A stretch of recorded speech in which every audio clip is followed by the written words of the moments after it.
The Galactic Council Central hung in the void like a silent god, its crystalline petals spread wide in orbit around a dead star, bathed in the cool light of 1,000 nearby systems.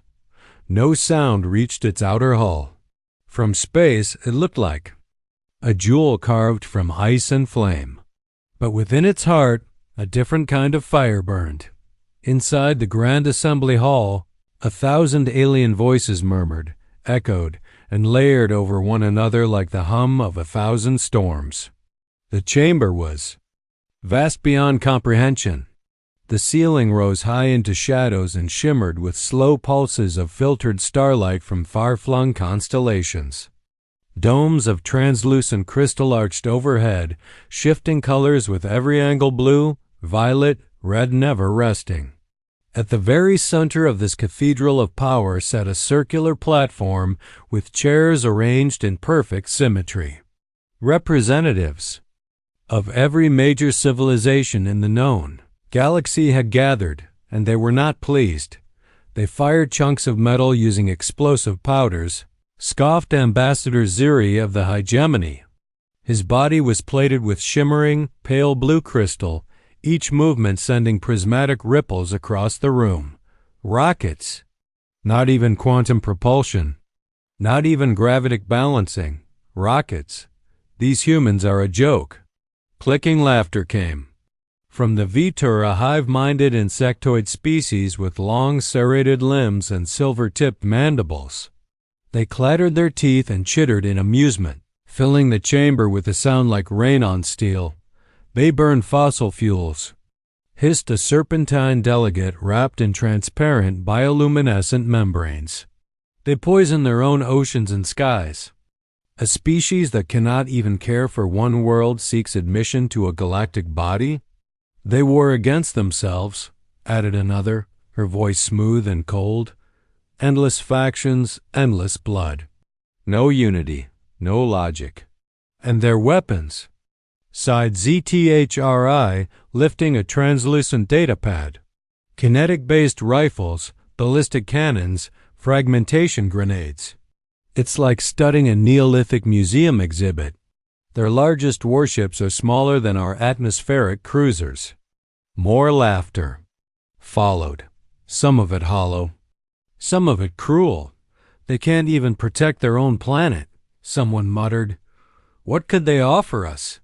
Another voice chimed in with mock curiosity. Perhaps manual labor? Test subjects for controlled biological research. Offered another. They breed quickly. One gaseous entity mused from within a floating glass sphere. They could serve as expendables, replaceable. A deep hum of amusement followed, passing like a wave around the chamber. And through it all, she sat still.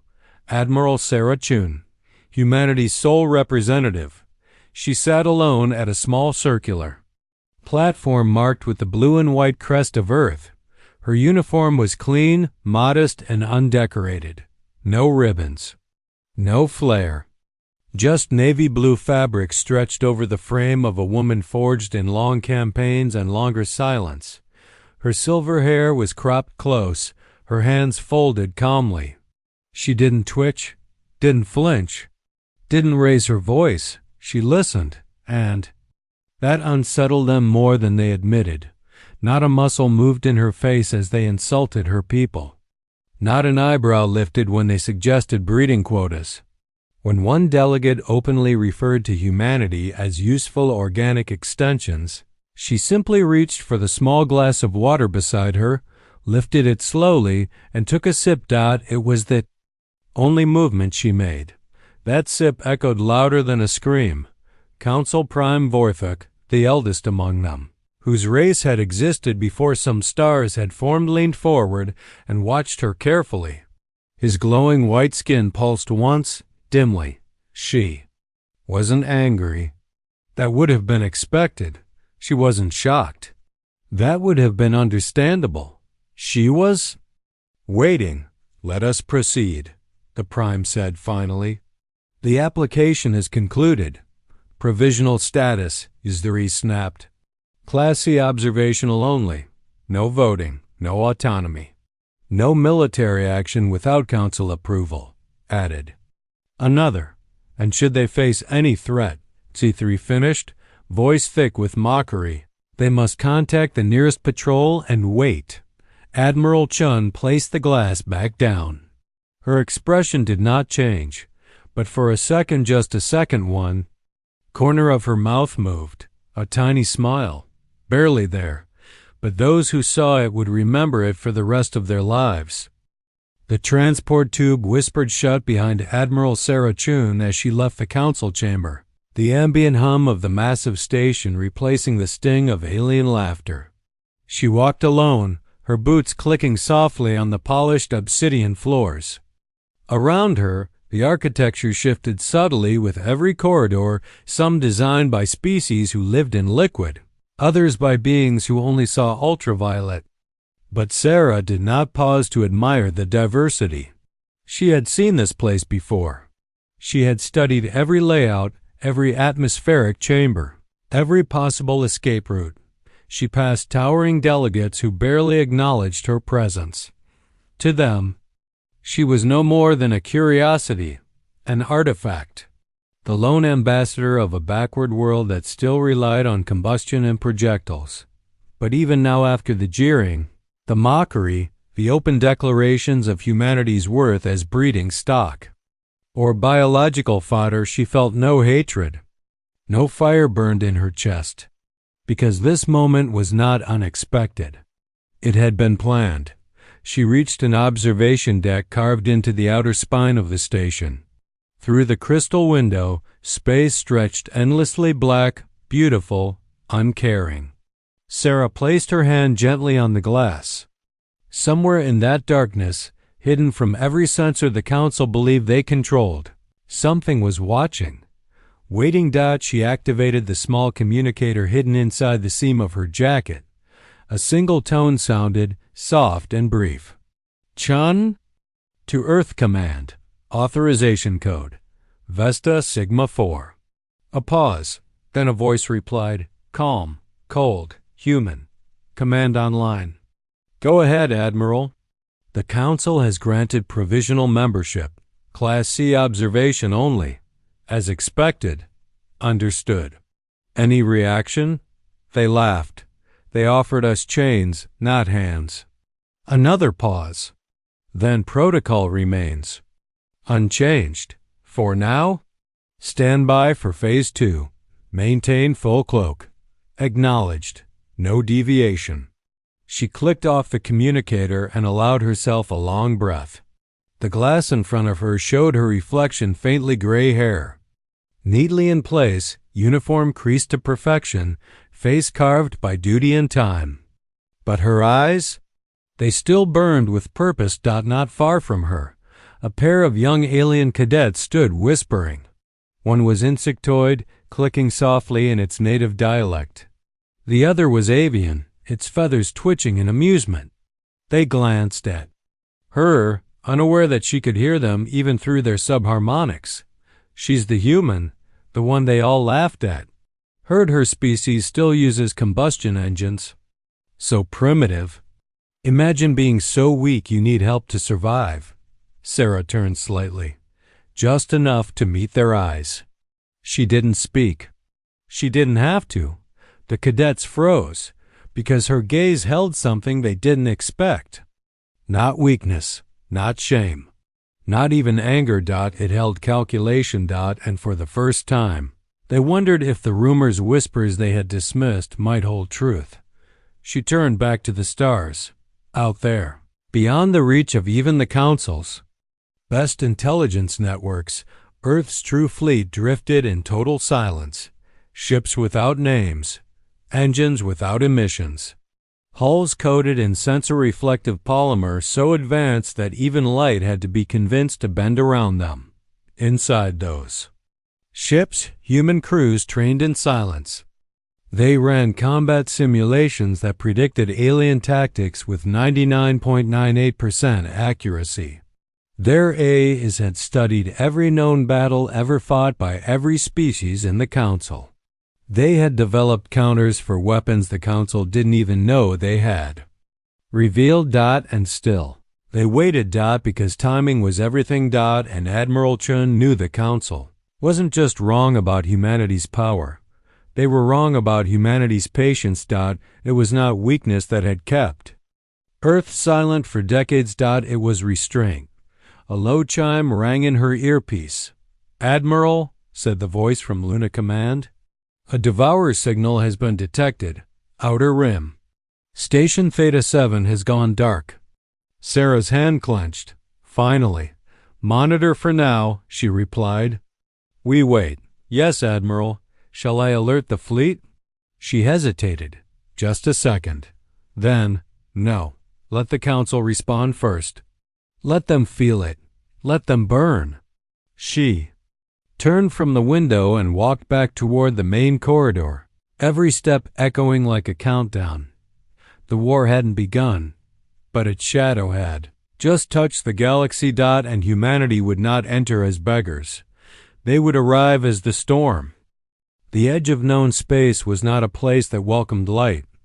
Here, the stars thinned into a dull haze, like old embers fading in a dying hearth. Ships rarely passed through this sector. There was no trade, no colonies, no strategic value. It was a blind spot on every galactic map, a forgotten fracture in the architecture of the cosmos, which made it the perfect place to hide a secret. And in that silence, in that blackness between dead systems, the Atlas Black opened its eyes. The ship was unlike anything that had ever appeared on a Council database. No known species had developed. Hull plating composed of quantum-reflective adaptive morphmatter, living metal that reshaped itself according to environmental threats. No known power had ever cracked the energy equation necessary to fold portions of a ship into nested dimensions, rendering it both larger and invisible. And no known civilization had learned to silence gravity itself, except humanity. The Atlas Black was one of Earth's first true warships, conceived not in response to aggression, but to prophecy. Built in the underground vaults of Titan and powered by energy extracted from artificial singularities, it had never been seen, never been tracked, never even officially acknowledged by Earth's governments. Until now. Deep within its command core, Captain Alina Rivas stood before a circular display. The lights dimmed automatically in her presence, reacting to the neural weave integrated into her skull. A ghostly map flickered into view above the table stars, sectors, military trajectories. At its center, a pulsing red dot. "Confirm again," she said, voice sharp and composed. Her operations chief, Lieutenant Marek, nodded. "Confirmed 3 times. Theta 7 station is offline. No distress calls, no escape pods, no debris." "Same signature as the others?" "Not just similar, identical. Energy decay patterns, subspace rupture waves, it's them." Alina's eyes narrowed. The DEVOURERS. She had read the reports, dozens of them, classified even within military circles. Structures erased from space. Matter broken down on a cellular, atomic, even conceptual level. Species wiped from the memory of the stars, and now they were here. "Moving inward. Are we exposed?" she asked. "No, ma'am. No pings. Our cloaks are holding." Even if they scanned directly, they'd see a cold rock floating in a void. And Earth Command? Awaiting signal. Phase 2 is green lit. We're to maintain silence until Admiral Chun gives the word. Alina nodded and turned back to the display. She traced a line from the Devourers' location toward Council space. "They won't believe it," she said. "Not until the fire touches their own borders." Marek hesitated. "Ma'am, if they don't act fast enough—" "They won't," she said flatly. "They'll debate, they'll posture. They'll send fleets built for status, not survival. And when they fall," she smiled, "then we show them what real power looks like." Far across space, Admiral Chun walked calmly through a diplomatic corridor in Galactic Council Central the same unassuming figure the Council had underestimated. But while they returned to their committees and conversations, she paused near a silent corner and placed her hand against a smooth wall. The panel shimmered, then vanished. Behind it, a hidden screen came to life. The face of Captain Rivas appeared, a burst of static clearing her voice. Target confirmed. Theta 7 is gone. Estimated time to core worlds 19 days. Chun's voice was quiet but steady. Hold positions. Maintain blackout. Begin passive fleet positioning. Yes, ma'am. Do we engage if provoked? Only if we're exposed. Otherwise, we wait. Rivas frowned. With respect, Admiral, how many more stations do we let them consume? Chun stared at the screen, then answered coldly, as many as it takes for the Council to scream for help. She ended the connection and stepped back into the corridor, the illusion of the wall returning behind her. A diplomat passed her and nodded politely, barely noticing the human among so many towering forms. But the shadows behind Chun seemed to stretch deeper with every step she took. They thought humanity was weak because they had seen only the surface. They thought Earth was begging for inclusion because they had mistaken silence for desperation. They thought the humans were finished, but the truth was far worse. Humanity had already begun. And from the darkness, they were watching everything. The station was called Theta 7, but to the few who lived and worked there, it was simply the Edge. Suspended near a dying red dwarf star, it orbited in the loneliest corner of known space, a skeletal array of spires and antennae constructed by the hegemony to monitor background radiation and tectonic drift along gravitational fault lines. The pay was good, the shifts were long. The boredom was legendary. Which is why Dr. Kelvin Morse, junior sub-astrophysics technician, almost ignored the alert that blinked to life on his display. He tapped the console. The screen flickered then, spat out a scrambled wave signature and a spike in neutrino decay. That didn't match anything in the station's database. Kelvin frowned. What in the 9 stars? He pulled up a wider scan. The region just beyond the station's primary sensor arc was black to black. Not just lacking stars. Negative light. Absence. A void where there should be stars, dust, background energy, anything. He reset the spectrum filters. Nothing. He tried long-range imaging. The feed blinked. Static. Then frames began to render. Slowly. Blurry at first. Shapes. Large. Once, Kelvin leaned forward. His finger hovered over the console. One command, and the data would be sent directly to Hegemony Command. But he hesitated. The forms were unlike any ships he'd ever cataloged. They didn't reflect light, they consumed it. Their movements were slow, fluid, like predators in deep water. No symmetry, no drive signatures, no heat output. And yet they were moving, coordinated, spreading out across the void like a virus. Then one of them turned. It didn't have eyes, but somehow Kelvin felt it looking back. As if the ship itself had noticed his gaze. The station lights flickered. The air grew colder. His display screens dimmed, then rebooted without input. The thing was coming closer. Panic surged. He scrambled for the emergency relay. Station Theta 7 to Hegemony. High Command. Static. No carrier wave. No signal bounce. He activated the emergency beacon. It blinked green, then red, then dead. Every system on the station began to shut down. The walls vibrated, low and steady, as if something massive pressed against the structure from all sides. Kelvin ran to the viewport, breath fogging against the cold glass. And then he saw it. Not a ship. Not truly. An organism. An intelligence. Its hull was an abomination of metal and tissue grown, not built. Veins pulsed with dim blue light beneath translucent armor. Appendages reached out in all directions, shifting without pattern. And worst of all eyes, thousands of them, organic or mechanical, he could not tell. But each eye turned toward Theta 7. Each eye watched him. The ship touched the outer hull with something long and segmented. Metal moaned, glowed, then melted, not broken or cut, but rewritten. The matter flowed toward the ship like blood to a wound. The Devourers had arrived. Kelvin tried to scream, but the air was thin now, cold and sharp. He stumbled, gasped, and reached for his console one last time just as the walls began to dissolve. Not explode. Not collapse. Dissolve. As if they had never been. The last thing Kelvin saw, through the collapsing viewport, was another shape emerging from the void, larger, hungrier. The stars behind it blinked out. Then everything went black 3 days later.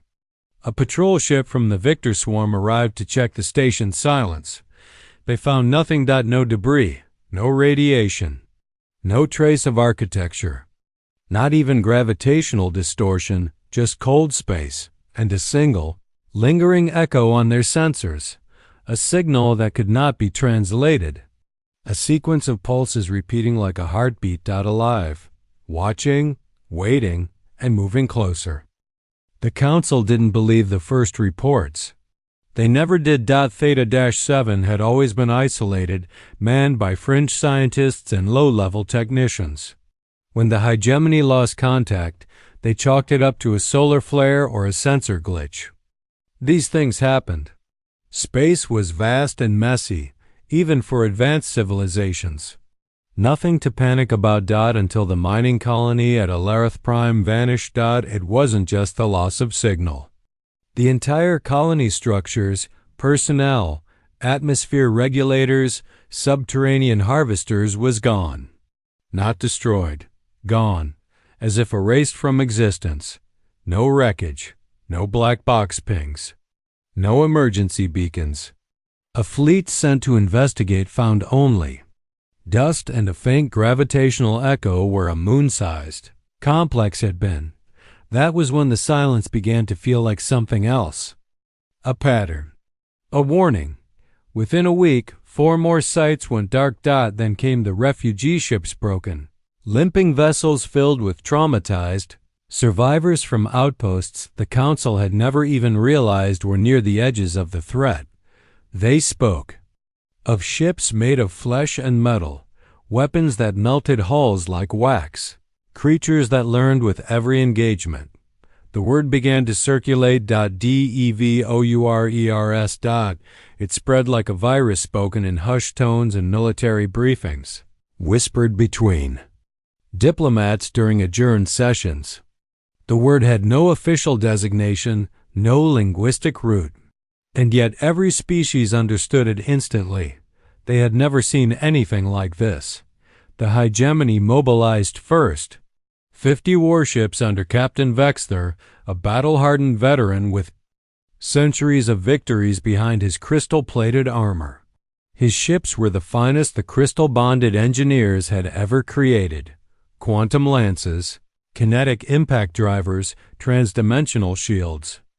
No one doubted they could stop whatever came. They never returned. Only fragments of sensor data made it back. Brief footage showing hegemony warships firing in unison at an enemy that absorbed, evolved, and reformed faster than their systems could calculate. One vessel had simply ceased to exist, vanishing from space mid-transmission.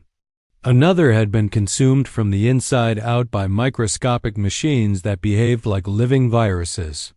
A third split in half as time itself fractured. Across its hull. The Victor responded next with overwhelming numbers. A swarm of 300,000 microfighters, a strategy that had devastated entire planetary fleets. Their entire doctrine was built on one principle: if one ship fails, send 10. If 10 fail, send 1,000. 297,000 of those ships were lost in under 7 hours. Their remaining craft limped back, engines sputtering, hulls blackened with corrosive residue. The pilots had aged decades in hours. Some no longer spoke. One kept whispering that his ship had dreamed of dying before it was finally allowed to collapse. Then, ethereals, those luminous entities who bent the fabric of reality with thought, deployed a consciousness wave, a psychic lattice attack, that unraveled most hostile AI systems in the galaxy. The Devourers consumed it and returned it amplified within hours. 2 ethereal command nexuses imploded under the weight of their own. Mirrored mental energy. Panic seized the Council. What had once been a display of smug superiority, the laughter at humans, the dismissal of Earth's application turned into chaos. The Council chamber rang with desperate voices from 100 species. Mobilize all fleets. Fortify the core worlds. Evacuate the outer colonies. But it was too late. The outer rim had already gone dark. Council Prime Vorthik stood at the center of the chamber, his pale skin dim, flickering with stress. He had not left the hall in 3 days. Neither had most of the inner circle, even Ambassador ZTHRI, once. The loudest critic of humanity now looked haggard. The pride in his crystalline posture dulled, his voice lowered. He tapped his datapad again and again, replaying the final seconds of the Hegemony fleet's destruction as if some pattern might reveal itself. We are losing the outer sectors, Vorthik said, his voice hoarse. The Devourers do not conquer, they consume. Entire systems gone, history gone, no prisoners, no remains. We must unite, rasped an aquatic representative, limbs trembling in a gel chamber. Combine every fleet, one strike force. And what if they adapt again? Asked the ethereal admiral, who now floated lower than he had ever been seen before. They learn faster than we can build, faster than we can think. What about the humans? Asked a quiet voice. The hull-stilled eyes turned to the corner of the chamber where Earth's table remained empty. Admiral Sarah Chun had not returned. Since the day she accepted provisional membership. At first, the idea was dismissed outright. What could they do? Someone scoffed weakly, but the question hung in the air. Infectious, relentless. They remembered how calm she had been, how unaffected by the mockery, how unshaken by rejection. And most of all, they remembered her question. How long would it take for Council forces to arrive if Earth were attacked? It had seemed so harmless then, so naive. Now, it echoed with warning. Council Prime Vorthik stood slowly. Send the message, he said at last. Request immediate assistance from Earth, any ships they can spare. Should we explain the nature of the threat? Asked 3, his voice brittle. Vorthik stared into the void of the central display. No, he said. Let them believe they can help. Even a few extra ships might buy us time. He didn't. Say what they all feared, that humanity might be their only hope, and none of them truly knew what humanity was capable of. The transmission from the Galactic Council arrived at Luna Command. In the middle of Earth's artificial night cycle. It was routed through 12 relay nodes, encoded in 7 different diplomatic protocols and marked with a level 9 urgency, stamped the highest level short of existential collapse. When it reached the command center beneath the surface of the moon, the automated systems flagged it immediately, bypassing all standard channels. Within 30 seconds, every high-level human military AI was awake and watching. Within 60, Admiral Sarah Chun stood in the main war room, surrounded by a half-ring of officers who had stopped pretending they were surprised. The chamber was deep carved beneath layers of lunar bedrock reinforced with synthetic carbon mesh. Holographic stars rotated above the war table like ghosts dancing on black glass. Lines flickered, roots changed. And at the center of it all pulsed a red sphere, the Kepler line, the last edge before the Council's core worlds. They've finally asked, Admiral Chun said, Voice low, unreadable. General Marcus Harrison, Earth's supreme naval strategist, nodded. They lost 6 more systems this week. The last one had over 1 billion civilians. They're out of time and out of pride. Chun tilted her head slightly, studying the projected request. They still don't understand what we are. They think we'll send a token force. Maybe a few cruisers. Something symbolic. We'll give them something symbolic, she murmured. The end of the illusion. General Harrison leaned forward, voice sharpening. Do we authorize revelation? Admiral Chun looked around the room at each of the senior commanders humanity had raised in secret. Men and women who had commanded. Fleets that didn't officially exist. Scientists who had created weapons that violated every known law of thermodynamics. Strategists who had trained entire divisions of soldiers that never appeared in global census data. Her eyes landed on Commander Elijah Voss, the man responsible for humanity's interdimensional fleet logistics. What's our fleet status? All. Primary armadas are in full cloak at the Kepler line, Voss said, activating a layered star map. Subfleets Delta and Omega are stationed at phase shift nodes Alpha through Epsilon. We've maintained total optical and gravitational stealth. Even their quantum resonance scans didn't pick us up. Good. Chun's voice was soft, dangerous. Harrison stepped beside her. What about civilian comms? Are we prepared to maintain the illusion back home? We don't need to anymore, she said. They'll know soon enough. A technician raised a hand from across the room. Incoming ping from Council Nexus. They're requesting confirmation of received message. They're asking, what assistance can humanity provide? Chun walked to the central console and keyed in her personal access code. A single word lit the panel. Revelation status armed, awaiting execution. Her finger hovered over the panel. Behind her, the officers held their breath. Every person in that room had dreamed of this moment in silence for decades. Not vengeance. Proof that the small blue world at the edge of nowhere had not been begging for scraps. They had been watching, calculating, preparing. Chun pressed her finger down. A soft chime echoed through the chamber. Transmit response, she ordered. All fleets proceed to Revelation Protocol. Begin decloaking at designated vectors. A second signal was dispatched, this one quantum entangled, faster than any traditional channel. It shot outward through unseen wormhole filaments across human colonies, through deep space comm arrays hidden in gas giants and artificial moons. Across the Kepler line, reality shimmered to alien sensors. It began slowly. Anomalous data, light distortions, background radiation spikes, gravitational echoes. Then the stars began to vanish. One by one they blinked out, not dimming but disappearing.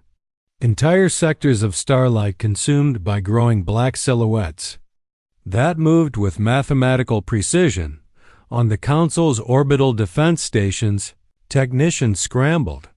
Thousands of ships were appearing silent, black, sleek, so dark they devoured light itself. No IFF signatures. No species tags.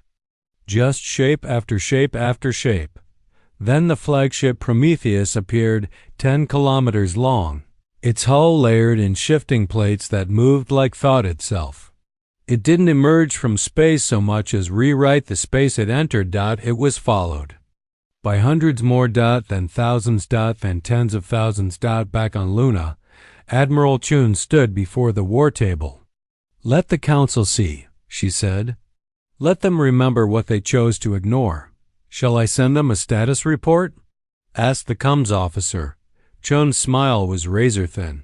No, just give them the count. The transmission was short. 11 words. All human fleets have arrived. Do not obstruct our path. Across the galaxy, sensors crashed. I Watchers screamed. Automated warnings that had never triggered in 10,000 years began to flood control rooms, and in the great council chamber, alien leaders stared at their screens, each one showing the impossible. Admiral Sarah Chun, standing calmly on the bridge of a warship that shouldn't exist. She looked directly into the feed and said nothing. She didn't need to, because in that moment, the entire galaxy understood something far more terrifying than annihilation. The humans had never been weak. They had been merciful, and mercy was no longer required. The stars didn't just vanish. They were consumed. From the observation decks of the Galactic Council Central, thousands of delegates and staff looked up, expecting to see the familiar map of stars that had lit their station's night cycle for millennia. Instead, they saw nothing. A growing void where constellations used to be. A darkness so complete it felt unnatural, as if space itself had turned against them. Panic broke before understanding. Technicians screamed for recalibrations. Sensor arrays reported catastrophic failures. Multiple species attempted emergency repairs on scanning equipment that wasn't malfunctioning. It was working perfectly. That was the problem. The stars weren't. Dimmed. They were blocked. "Those aren't sensor ghosts," whispered a young ethereal technician, glowing softly with fear. "That's mass." In the council chamber, alarms began to blare for the first time in its 10,000-year history. Lights turned blood red. Emergency protocols that had gathered dust for eons activated with chilling precision. The walls, once ambient and elegant, sealed themselves with armored plating. Council Prime Vorthix stood frozen, his glowing white skin now ashen. What is that?" The main screen flickered, then resolved. It showed a warfleet. A human warfleet, but this wasn't the crude, metallic swarm the Council had expected from a species still relying on rockets and combustion engines. These ships bent light. Their hulls shimmered like liquid shadow, absorbing photons and sound alike. Some were shaped like bladed crescents, others like spheres split into unfolding rings. One ship near the front appeared to phase in and out of visual range entirely, its form unstable because it didn't fully exist in the same dimension as its observers. One by one, they appeared, thousands, tens of thousands sliding into view as though peeled from the void itself. Each ship moved with uncanny precision, aligning into formations so vast and tight they seemed more like a living organism than a fleet. No wasted motion, no radio chatter, no hesitation, and they kept coming. Counselors gasped as the ships filled. Not just the local space, but layered it. Orbital strata, gravitational folds, quantum lattice positions. Ships above and below traditional space. Ships stationed at points that required bending space just to exist. What is this? Ambassador ZTHR, I shrieked, his crystalline body flickering in disarray. This is impossible. Their planetary scans showed no such capability. Admiral Corks of the Ethereal Collective barely blinked, his dimensional tendrils pulsing erratically. This is not what we measured. This is not what we allowed. A voice spoke from the chamber's central communication pillar. It was Admiral Sarah Chun. She stood calmly in the center of the display, arms behind her back, expression carved from stone. "To the Galactic Council," she said, her voice amplified, yet calm, "this is Admiral Chun of Earth's Unified Defense Command. You requested assistance. We have arrived." Sithri stormed forward. "You call this assistance? You bring an armada of unknown scale and technology without clearance and declare war posture. This is aggression." "No," Chun replied. "This is truth." She turned slightly, and behind her, the Prometheus filled the screen larger than any known council dreadnought. Its hull shimmered with heatless energy, and its gravity field bent space into a gentle swirl around it. On its flanks were weapons unlike anything recorded: inverted mass cannons, time phase arrays, entropy. Lances. This fleet is not new, she continued.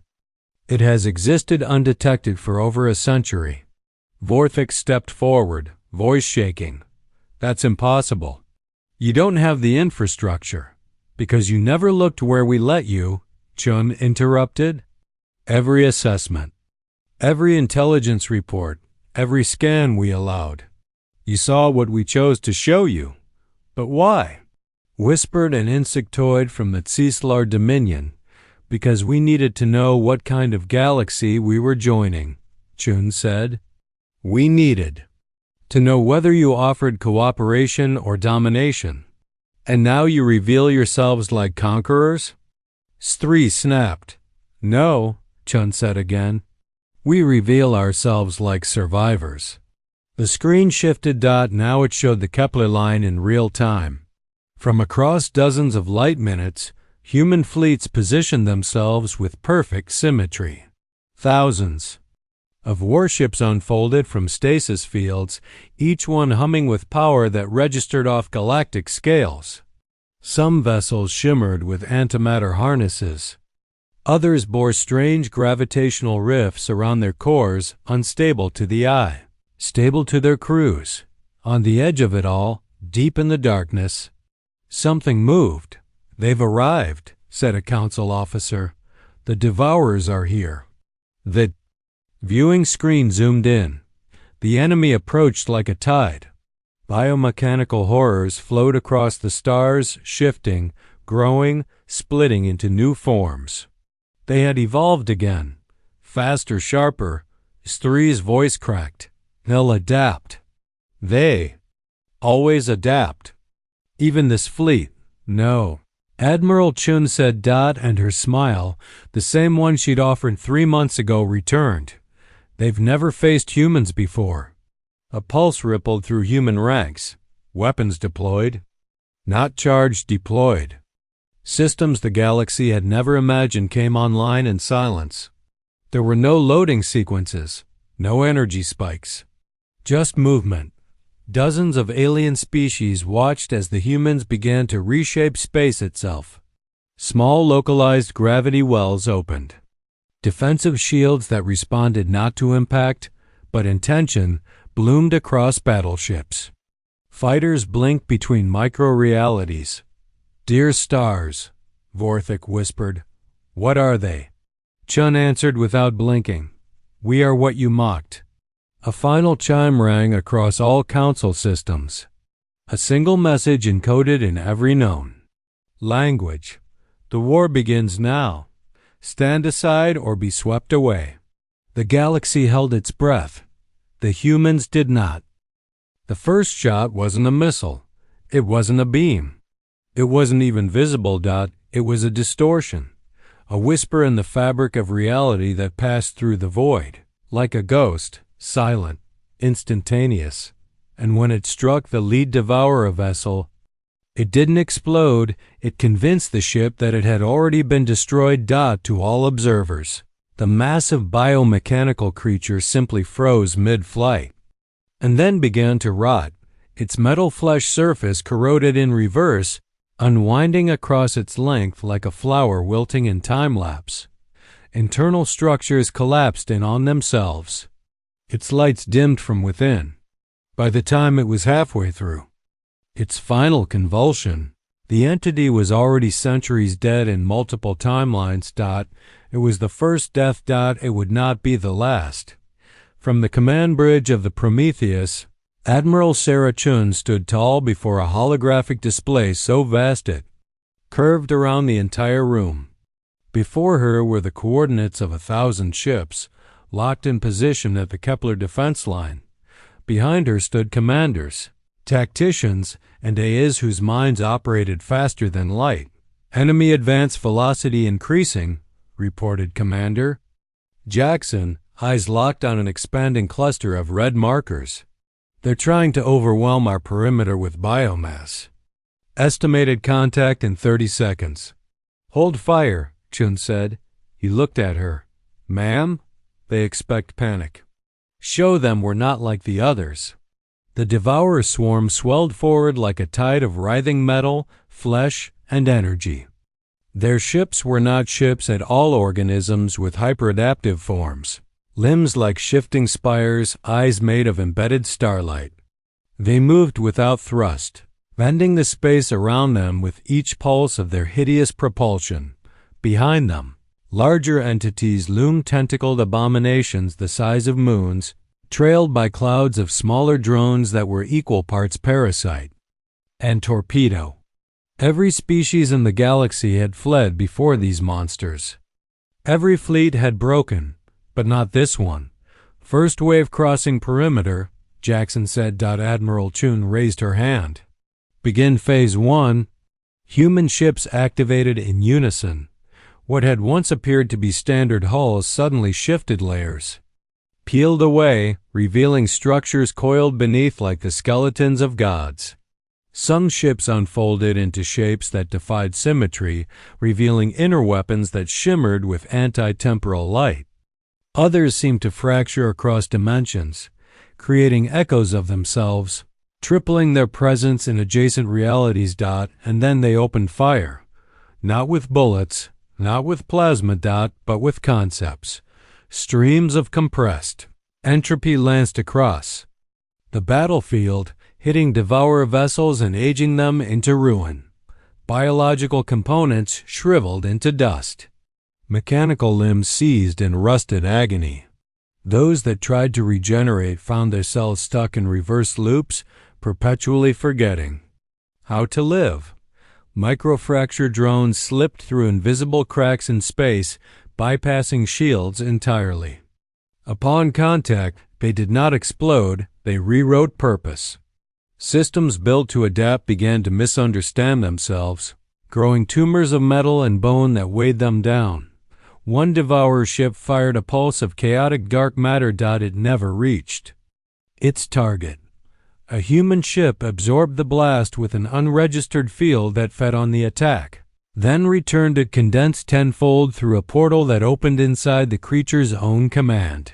Cortex. Half the swarm staggered, but the Devourers didn't retreat. They evolved, faster than ever. Their structures rippled and hardened. Their shields changed frequency. Their drones split into more agile forms. New limbs sprouted. Old weapons vanished and reappeared in improved configurations. Enemy adapting, Jackson warned. Phase 1. Effectiveness degrading. Entropy fields at 60% dropping. Expected, Chun said. Phase 2. Show them the rest. The second line of human ships advanced. These were different. These were experimental. One vessel, the Obsidian Crown, fired a weapon that never made contact. Instead, it caused a section of space to collapse inward, creating a localized singularity that devoured not mass, but intention. The Devourers within it didn't just lose their form, they lost their will, falling still as their own minds unraveled.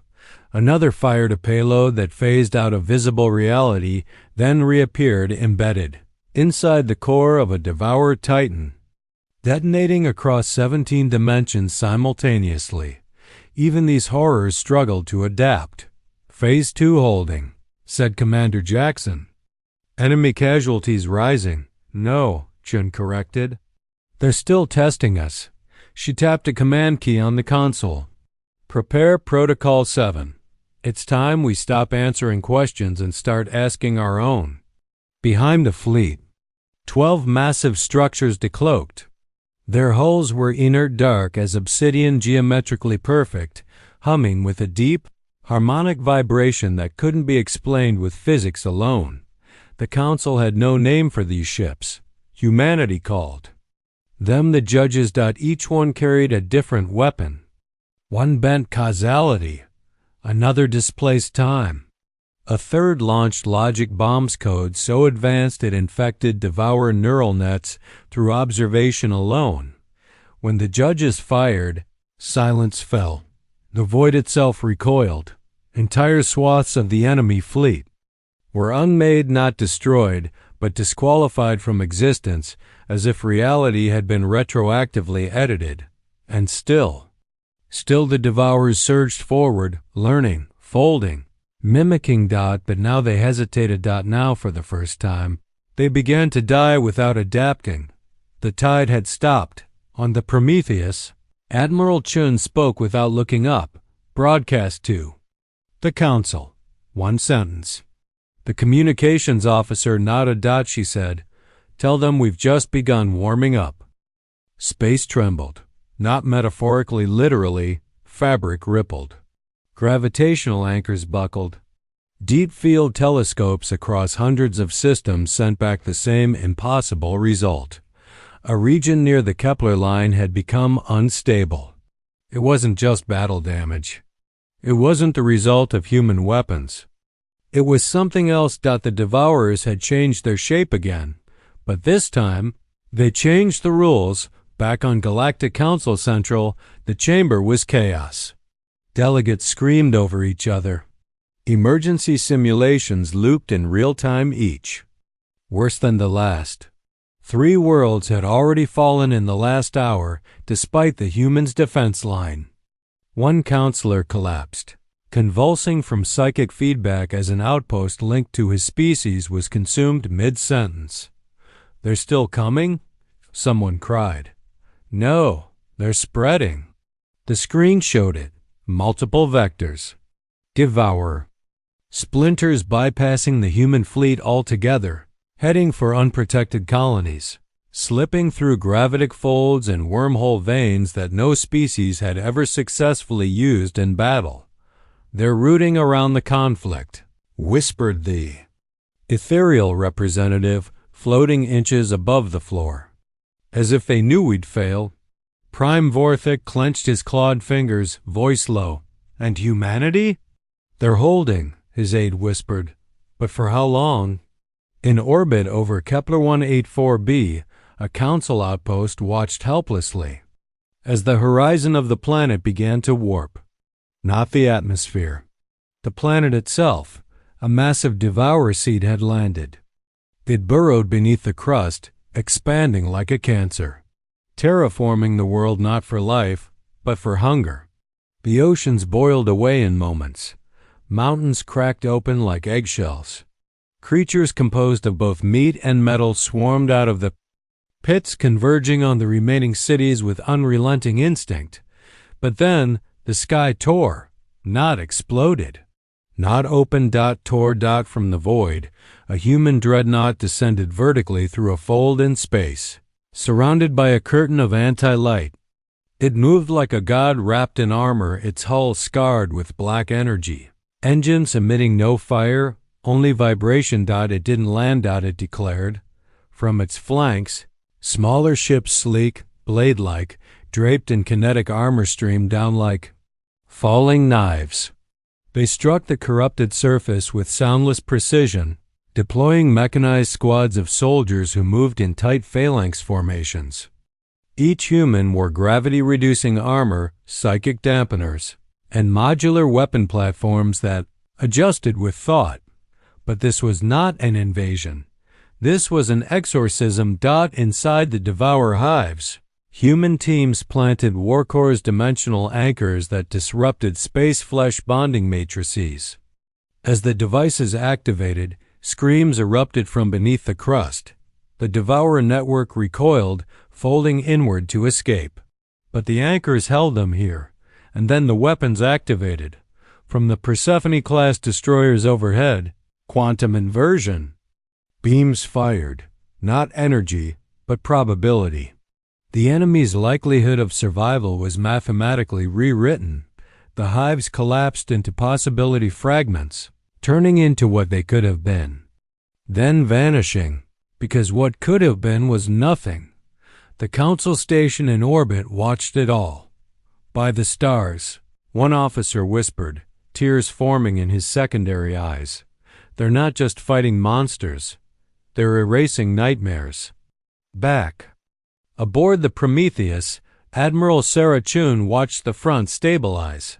For a moment, A single moment. Then, new contact, said Commander Jackson. Chun turned. Where?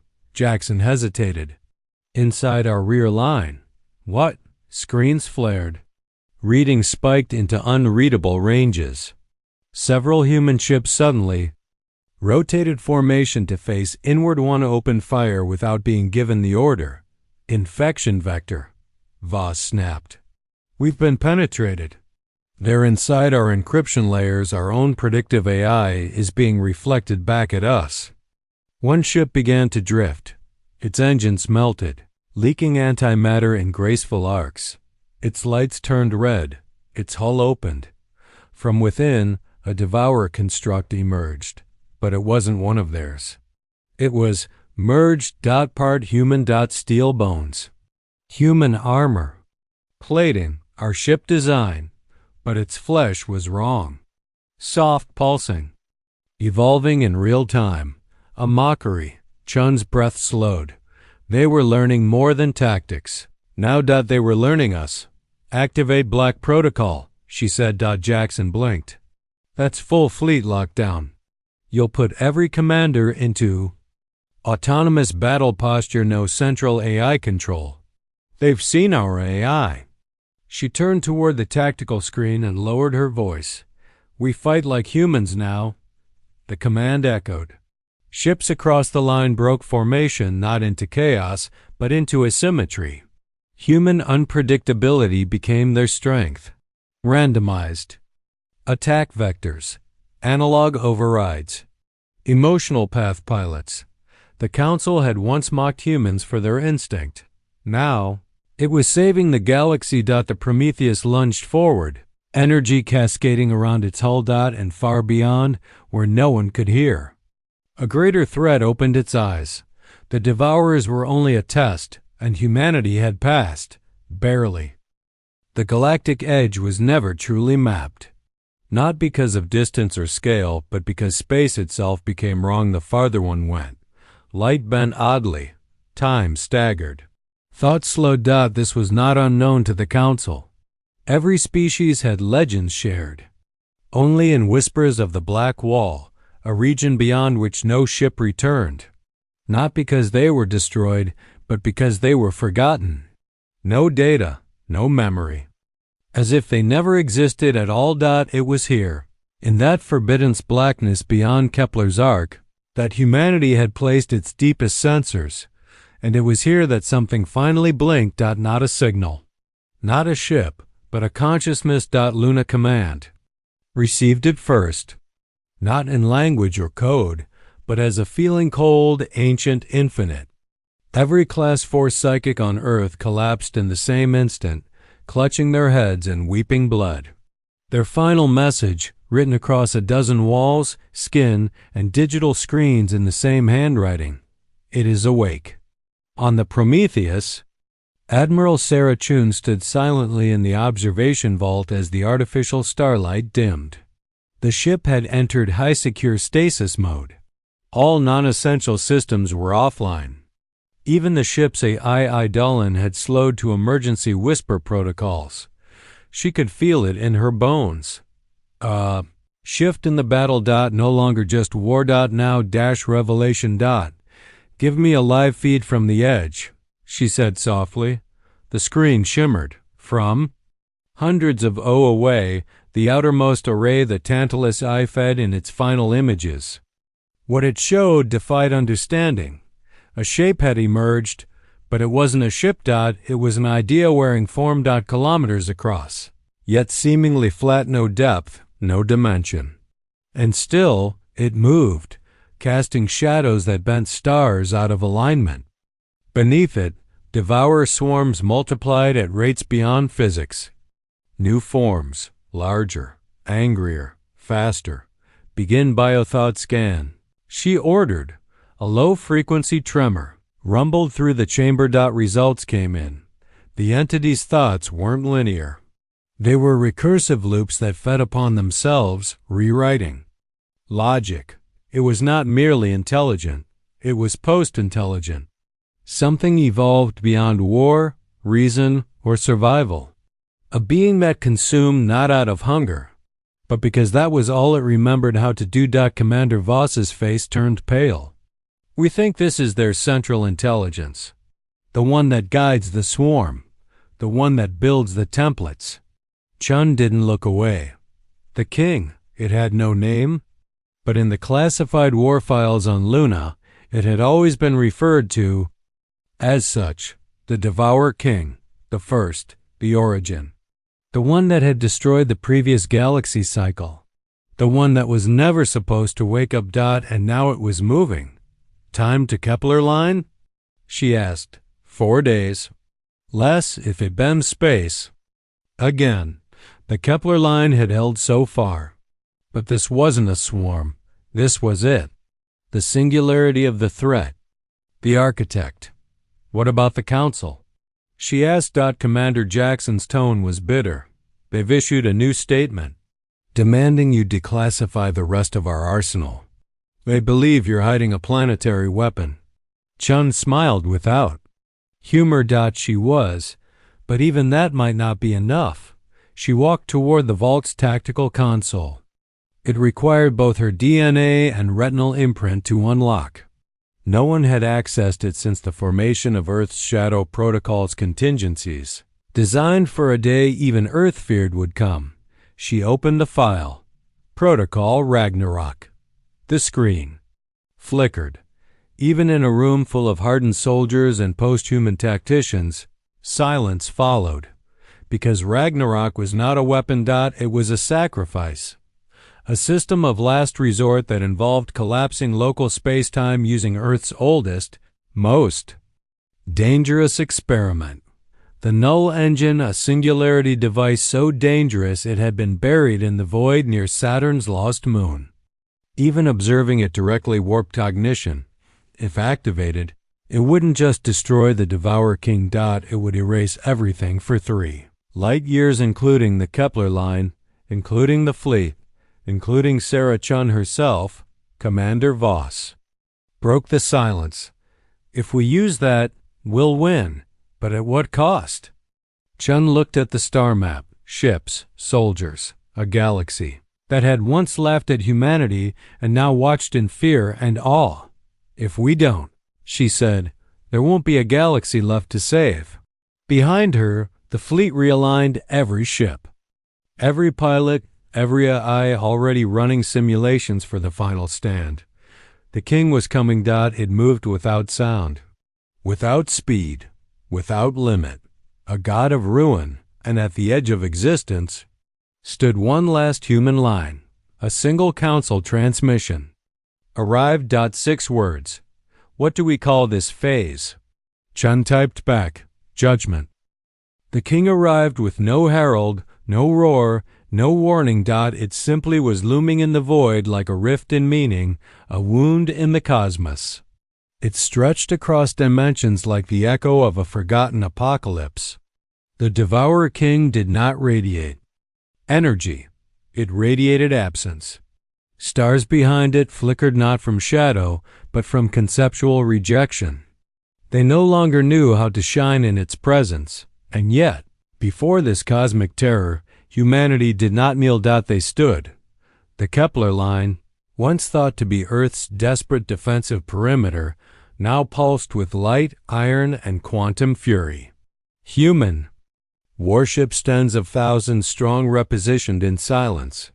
The entire fleet had gone dark. No comms, no AI chatter, no warnings, just a final protocol signal. This is the line. We do not break. In the void, silence met defiance. The Devourer King began its descent. Reality warped around it. Ships farther than 1,000,000 kilometers away were crushed under sheer weight of thought. One of the judges, the Soul Blade, was bent into itself, not destroyed, but turned into an idea of ruin. Its debris drifted as whispers. Its captain's last. Words were logged, not heard. Its learning language. Through death. And then the king spoke, not in words. In emotion. It sent terror into the minds of all who watched. Even the ethereal minds back on Council Central screamed. Several species fell into extinction-level psychosis in a single minute. But humans? Humans had already seen the abyss. Earth had known war, real war. Wars of ideology, of annihilation, of madness. They had known hate, known genocide, known nuclear fire, known famine and betrayal and despair. So when the king bared its mind and screamed humanity, grinned back, Admiral Sarah Chun stood on the command deck of the Prometheus, her war coat stiff with static charge, her breath calm. Around her, officers gave final checks. Weapons were primed, shields layered. Fleet-wide probability maps unfolded. "This is where it ends," she said. "Not because we want it to, but because no one else can end it." She keyed her console. Protocol Ragnarok, prime. Deep beyond Saturn, the Null engine pulsed. For centuries it had slumbered, buried within a gravity well that barely contained it. Now its locks open. Back at the Kepler line, Chun looked to her commanders. "We hold until it's charged. Then we make one shot count." The king began its charge. It didn't move with speed. It moved by will. In an instant, it erased dozens of ships just by looking at them. Logic bent. Shields melted. Pilots wept and died dreaming of childhoods they never had. Still, humanity fought. The judges unleashed their final salvos.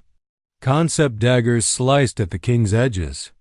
Temporal minds reversed segments of its body. Antimatter reality shells burst inside. It carving wounds that instantly healed. But then came the shift. The king adapted, not just its form, its intelligence. It began copying human weapon signatures, learning from them, firing them back. A ship to the right of the Prometheus exploded under a weapon that had been invented by humanity just last year. Chun's knuckles turned white. "Time?" she asked. "Commander." Voss's voice shook. 30 seconds. We can't hold." She nodded. "Begin the sacrifice." At the edge of the fleet, the Tomb Star, a dreadnought built only for death, activated its fold core. It bent its own existence inward, creating a slingshot of gravimetric force. Its final jump would bring the king within the Null engine's collapsing radius. Its pilot, General Kazima, said nothing. Her ship simply moved gracefully, calmly into the enemy's path. The king saw her and fired. Across the void, space detonated. The Tomb Star became light, a beacon. The king surged forward, drawn by the challenge, the scent of prey daring to fight gods. That's when the Prometheus fired. It wasn't a missile. It was a key. Quantum entangled ignition relay that reached across space, linked to the Null engine at Saturn's grave. Reality fractured. Every sentient being in the galaxy felt it, not heard, felt. A pressure. A silence before everything changed. The Null engine ignited. Not with fire, but with unbeing. The king paused. For the first time in recorded galactic history, it hesitated. It tried to pull back. It failed. The Null collapsed. The king screamed. Across space, the weapon unmade law, logic, time, identity. The king's limbs twisted, its many minds fragmented into burning shards. It lashed out, trying to claw its way into alternate timelines, to infect adjacent realities, to be anything but nothing. But the Null denied all of it, and the king ended. Not killed. Erased. When the light cleared, nothing remained. Just silence. Just stars. And the Kepler line battered, burned. But still there. The Prometheus floated at the center of a graveyard of gods. Admiral Chun fell to one knee. Blood dripped from her nose. Her brain had hemorrhaged from the proximity of the Null, but she was smiling. Humanity had not just survived. They had won. In the months that followed, the Galactic Council rebuilt, slowly, quietly. Every monument now bore the same name, Earth, not as conquerors, not as rulers, but as saviors. No one mocked humanity again. because humanity had stood at the edge of oblivion and chosen to hold the line.